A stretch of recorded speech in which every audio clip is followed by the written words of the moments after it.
Good morning, good afternoon, good evening. This is Alan Burgos from the hashtag Walk with Lan channel. Welcome and welcome back to our channel. Guys, if you are not yet subscribed to our channel, please do it so now so that you can be a part of this growing family. Officially, we are now 8,720 subscribers. Maraming salamat po sa inyong lahat. Mahal na mahal ko po kayo. I love you all. At sana po ay mag-ingat po tayo ngayon, no? Ngayong araw na ito dahil po maulan at wala pong mga pasok sa mga iba't ibang mga paaralan, no, sa panig ng Metro Manila at Rizal. Okay. So ang pag-usapan po natin today ay yung announcement po ni Mayora, no? Announcement po ni Mayora Hani Lacuna, no, at Yul Servo, no? Pero matagal na po nating inaasahan na ito na talagang magtatapat naman po ang dalawang panig, no? Si Mayora Hani Lacuna at si Yorme Isko Moreno, no?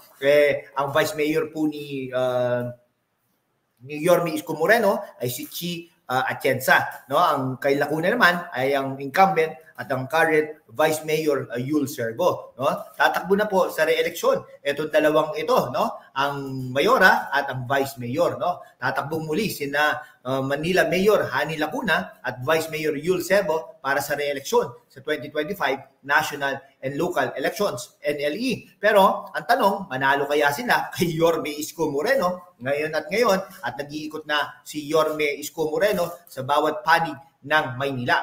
Mismo si Lacuna at Servo ang nagkumpirma sa muli nilang pagkandidato ng dumalo sa buwan ng Match-Ra, balitaan ng Manila City Hall Reporters Association na ginanap kahapon sa Harbor View Restaurant sa Ermita, Manila. Ayon kina Lacuna at Servo, magkasama sila maghahain ng kandidatura sa pagsapit ng Oktubre at tatakbo para sa panibagong termino sa susunod na halalan. Nako po, hindi kayo kinikilabutan, no?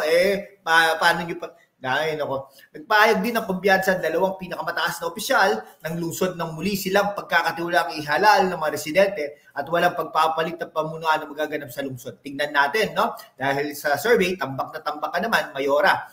We are confident Manileños will renew for another 3 years the mandate they gave us in the May 2022 elections. Ayan ang akala mo at medyo katapusan na sa 2025 ang inyong mga termino, Mayora at Vice Mayor. Tinayak din naman ng alkalde na handa silang harapin mag-isino man ang makalaban sa susunod na halalan. Now, we are ready for anyone who will compete for the mandate from Manileños. We have a strong record of public service and results that our constituents can measure up against others. Nagpa ni Lacuna. Ayun, no? Ano masasabi natin yan? Talaga namang kakandidato yan. Sinabi nga na natin, di ba? Sa ating programa, natatakbo talaga ito si Mayora Hani Lacuna at Vice Mayor Yul Servo na magpapare-elect sila. Pero ang tanong, kung mananalo nga talaga sila, lalong-lalo na ngayon, no?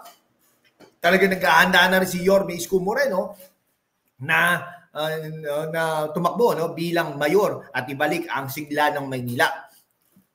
Ang problema kasi, pag ito si Mayora Hani Lacuna, kahit talagang wala namang halos ginawa, no? Mula noong 2022 hanggang ngayon, nakita natin ang kadumihan, no? Kadugyutan, no? Nakita natin ang mga kriminalidad diyan sa Maynila, no? At kadiliman, no? Minsan nga tumambay tayo diyan sa parke, no? Diyan sa City Hall, no? Wala talaga. Ay nako, meron naman nagpapatugtog yung tugtog pa, ang hina-hina, no? Tapos parang hindi pa sumasabay sa agos ng tubig. Yung mga tubig na ganyan. Sino po bang arkitekto niyan? Alam niyo, may mga arkitekto din pala dito sa Pilipinas na wala talaga. Malapit na po natin pangalanan niyang arkitekto na yan kung hindi maiaayos ang ating pinatayong bahay. Pero anyhow, ay ganun po talaga siguro, no? May mga unghang na arkitekto, no? Hindi maganda mga advice kay Mayora Hani Lacuna. Wala po talaga. Inahamon ko po kayo, no? Mag-ikot-ikot po kayo diyan sa Maynila, no? May mga magagandang nangyayari din naman. Saan po ba 'yon? Diyan po sa mga diyan sa yung mga pinapagawa ni Bongbong Marcos, diyan sa Pasig River, Maynila din po yung iba, yung parte na yan, no? Yung mga esplanade na yan, Maynila din naman yan. So ibig sabihin, ang napapaganda lang talaga national part of Manila. Pero yung mga localized, wala namang napapaganda. Yun po ang katotohanan doon. Kaya hindi natin po maintindihan, bakit po tatakbo pa? No? Hindi naman pwede na po bang mag-giveaway? Pero syempre, pride and honor, bakit natin hindi subukan? Baka naman makalusot tayo at makalusot tayo at matalo natin si Yorme Isko Moreno. Pero ewan ko hindi po natin alam paano mangyayari yon. Kung matatalo sa survey ay panalong-panalo na, tambak na nga. Ay hindi pa yun nag-uumpisa, no? Tapos ang sigaw ng bawat Manileño, halos bawat Manileño ay talaga namang Yorme, bumalik ka na. Ano pa yun, di ba?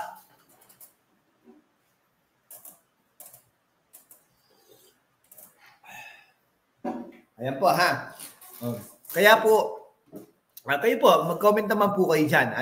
Anong masasabi nyo sa baka naman kasi may hindi tayo alam, no? Yan, baka meron po tayong mga hindi alam, no, kay Mayora Hani Lacuna. Mag-comment lang po kayo diyan kung anong nakikita nyo diyan sa Maynila.